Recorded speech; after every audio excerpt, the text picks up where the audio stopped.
ये कहानी एक ऐसे पिता की है जिसने जिंदगी भर मेहनत की ताकि उसके बच्चे कामयाब हो सके और आज उसकी नज़रों में उसके बच्चे बहुत कामयाब हैं। लेकिन जब उसे असलियत का पता चलता है तो वो अंदर से पूरी तरह से टूट जाता है। Bollywood silver screen presenting everybody is fine. कहानी की शुरुआत में हमें फ्रैंक को दिखाया जाता है जो अपने काम से रिटायर हो चुका है। उसके 2 बेटे और 2 बेटियां हैं जो उसके साथ उसके घर पर नहीं रहते क्योंकि वो सब के सब अपने अपने प्रोफेशन में बहुत बिजी हैं। 8 महीने पहले फ्रैंक की पत्नी की मृत्यु हो गई और आज थैंक्स गिविंग है जिसके लिए अपने सभी बच्चों को उसने बुलाया है। दरअसल 8 महीने पहले ये सब काम उसकी वाइफ किया करती थी, पर अब क्योंकि वो अकेला है इसीलिए उसे सारे काम करने पड़ते हैं। फ्रैंक बहुत ज़्यादा एक्साइटेड होता है क्योंकि आज उसके 4 बच्चे उससे मिलने उसके घर पर आने वाले हैं। फ्रैंक अपने घर की साफ सफाई करता है, रात के डिनर की तैयारी करता है, साथ ही एक बहुत अच्छी वाइन लाता है ताकि अपने बच्चों के साथ एंजॉय कर सके। लेकिन एक एक करके उसके सभी बच्चों का कॉल आता है जो कोई ना कोई रीज़न उसे बताते हैं जिस वजह से फ्रैंक से मिलने कोई नहीं आता।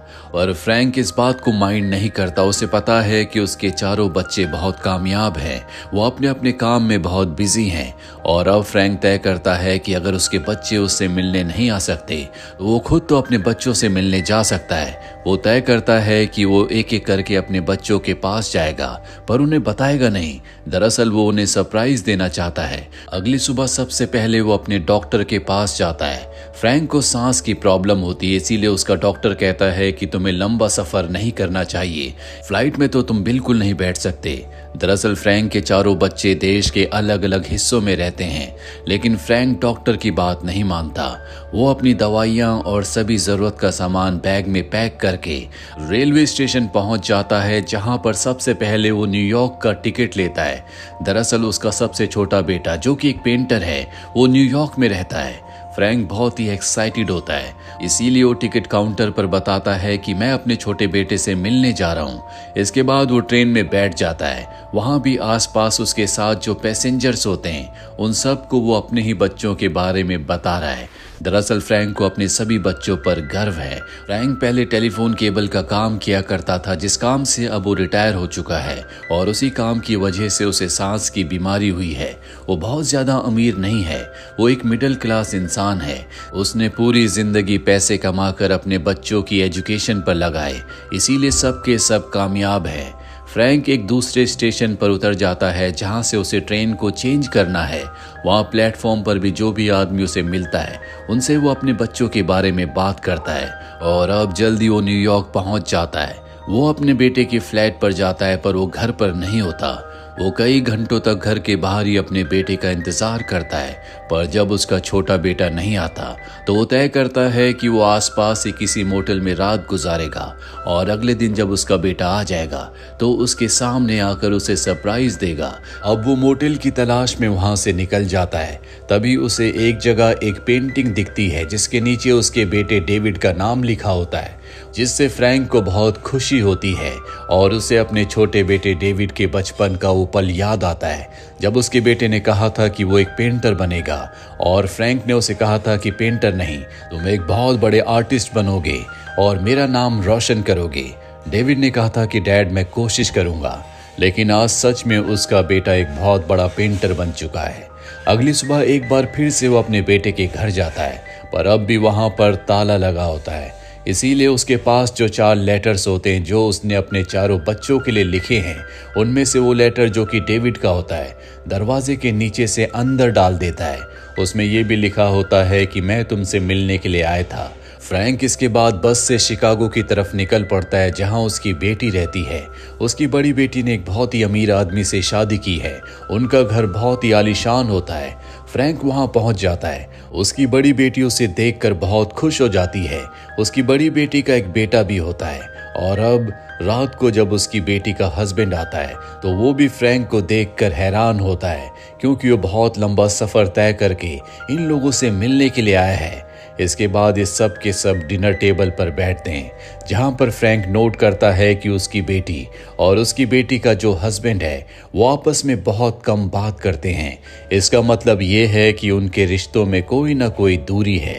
साथ ही जो उसका ग्रैंडसन होता है वो अपने डैड से बहुत ही बदतमीजी से बात कर रहा होता है। फ्रैंक कहता है कि मैं 1-2 दिन तुम्हारे साथ ही रहूंगा, पर उसकी बेटी कहती है कि अगले 2-3 दिनों तक हमारे पास टाइम नहीं है, हम आपके साथ टाइम स्पेंड नहीं कर पाएंगे।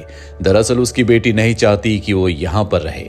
अगली सुबह यहाँ से जाने से पहले फ्रैंक अपनी बेटी के परिवार की फोटो खींचना चाहता है ताकि वो इस पल को याद रखे, पर वो देखता है कि उसका जो ग्रैंडसन है अपने डैड से दूर हो जाता है।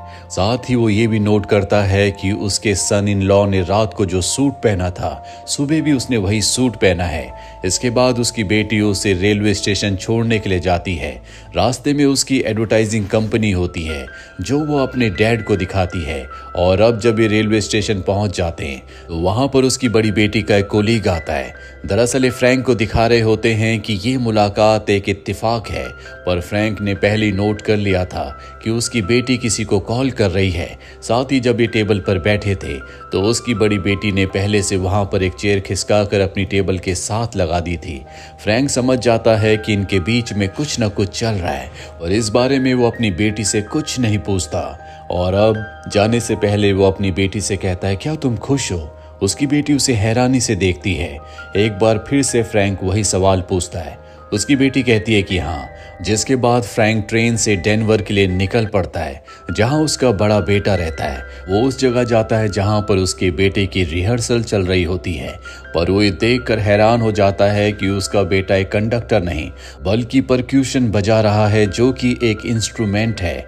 कंडक्टर वो होता है जो पूरे बैंड को कंट्रोल करता है। और अब उसका बेटा उसके पास आता है और बताता है कि मैं जानता हूँ कि आप मुझे कंडक्टर समझते थे, लेकिन मैं उस काम में उतना अच्छा नहीं हूँ। अब भी मैं कंडक्टर बनने के लिए कोशिश कर रहा हूँ, लेकिन वो काम मेरे पास नहीं है, इसीलिए मुझे ये इंस्ट्रूमेंट बजाना पड़ता है। फ्रैंक कहता है कि तुम्हारी मॉम ने मुझे बताया था कि तुम एक कंडक्टर बन चुके हो। उसका बड़ा बेटा कहता है, मॉम आपको वही बात बताया करती थी जिससे आपको खुशी हो, वो आपको खुश देखना चाहती थी। फ्रैंक इन बातों से डिसअपॉइंट हो जाता है। उसका बड़ा बेटा कहता है, डैड मैं अपनी जिंदगी में खुश हूँ। और अब फ्रैंक कहता है कि अब मैं तुम्हारी छोटी बहन से मिलने के लिए जा रहा हूँ। सबसे पहले मैं तुम्हारे छोटे भाई से मिलने के लिए गया था, पर उसका घर लॉक्ड था। अगर तुम्हारी उससे बात हो तो बताना कि डैड तुमसे मिलने के लिए आए थे। इसके बाद फ्रैंक यहाँ से अपनी छोटी बेटी से मिलने के लिए निकल पड़ता है। उसके जाते ही उसका बड़ा बेटा अपनी छोटी बहन को कॉल करके बता देता है कि डैड तुमसे मिलने के लिए आ रहे हैं। वहीं फ्रैंक एक बार फिर से अपने छोटे बेटे को कॉल करता है, लेकिन अब भी उसका कॉल नहीं लगता। उसे अपने बेटे की बहुत चिंता है। रात को उसे एक बुरा सपना भी आता है जिसमें वो देखता है कि उसका छोटा बेटा किसी मुसीबत में है, और अब जल्दी वो शहर पहुंच जाता है जहां पर उसकी छोटी बेटी रहती है, जिसे पहले से पता था कि उसके डैड फ्रैंक उससे मिलने के लिए आ रहे हैं, इसीलिए वो उन्हें रिसीव करने के लिए आई होती है। उसके पास बहुत ही बड़ी गाड़ी होती है और अब वो अपने अपार्टमेंट में फ्रैंक को ले आती है। फ्रैंक उसकी तरक्की देखकर बहुत खुश होता है। तभी उसकी बेटी की नेबर वहां पर आती है जिसके पास उसका बच्चा भी होता है। वो फ्रैंक की बेटी से कहती है कि मुझे कुछ देर के लिए बाहर जाना है, क्या तुम मेरे बेटे को अपने पास रख सकती हो?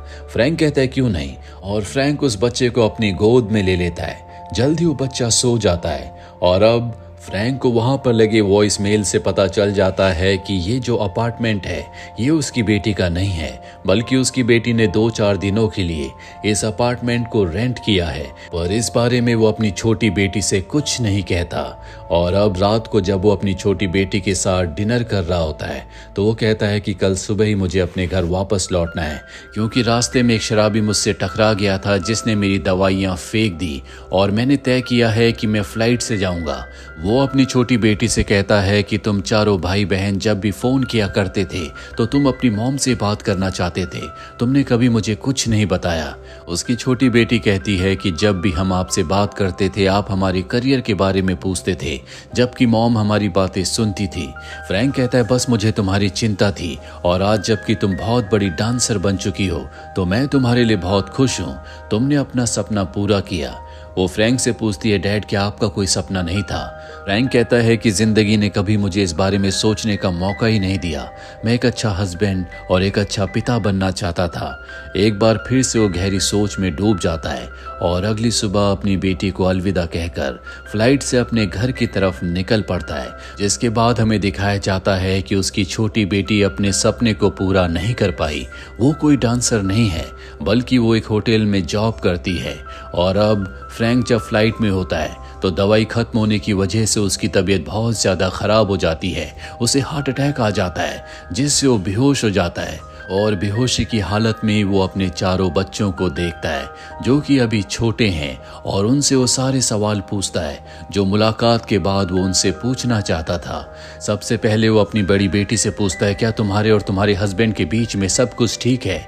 उसकी बड़ी बेटी बताती है कि नहीं, 3 महीने पहले वो हमें छोड़कर चला गया और अब वो किसी दूसरी लेडी से शादी करने वाला है, इसीलिए मेरा बेटा उसे पसंद नहीं करता।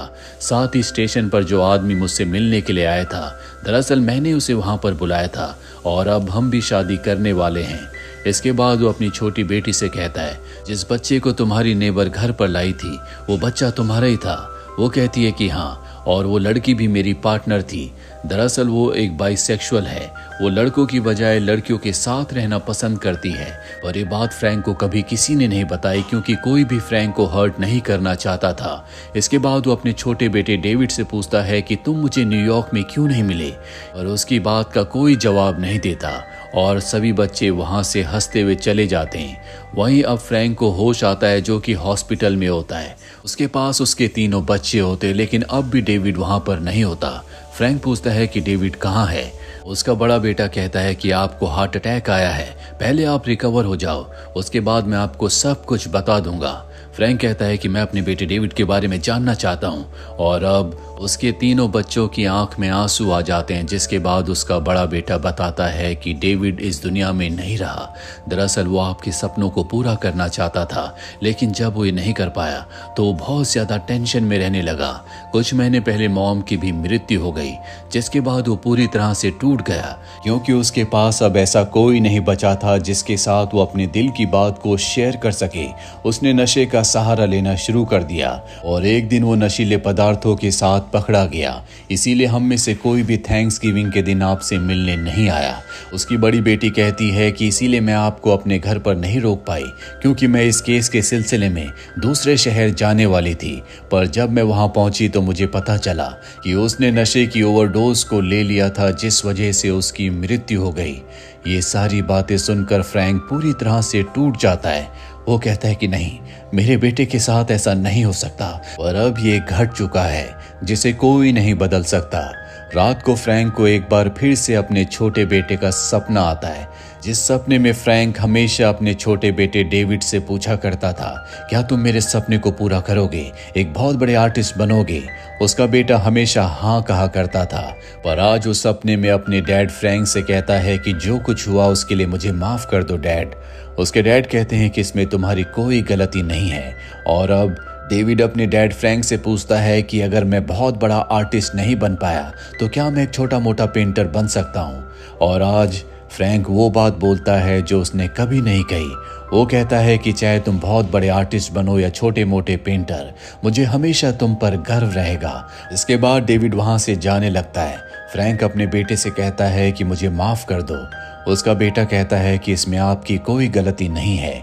और अब फ्रैंक को एहसास होता है कि काश ये बात जो आज उसने अपने छोटे बेटे डेविड से कही, उसे बचपन से ही अपने सभी बच्चों को ये बात कहनी चाहिए थी कि चाहे तुम कुछ भी बन जाओ, मुझे हमेशा तुम सब पर गर्व होगा। इसके बाद जब वो ठीक हो जाता है तो वो अपनी पत्नी की ग्रेव पर जाता है और कहता है कि बचपन से सिर्फ मैंने अपने बच्चों से करियर के बारे में ही डिस्कस किया, कभी मैंने उनकी पर्सनल उनकी अपनी बातें नहीं सुनी। कई बार तुमने मुझे बताने की कोशिश भी की, लेकिन मैंने उन बातों को इग्नोर किया, जिसके बाद सिर्फ तुमने मुझे उनकी अच्छी बातें बताई, जबकि वो तुमसे अपने दिल की हर एक बात को शेयर किया करते थे। काश मैं भी उनकी बातों को सुन पाता। और अब वो एक बार फिर से न्यूयॉर्क जाता है, जहाँ पर वो उसी आर्ट गैलरी में जाता है जहाँ पर उसने अपने बेटे बेटे डेविड की पेंटिंग को देखा था।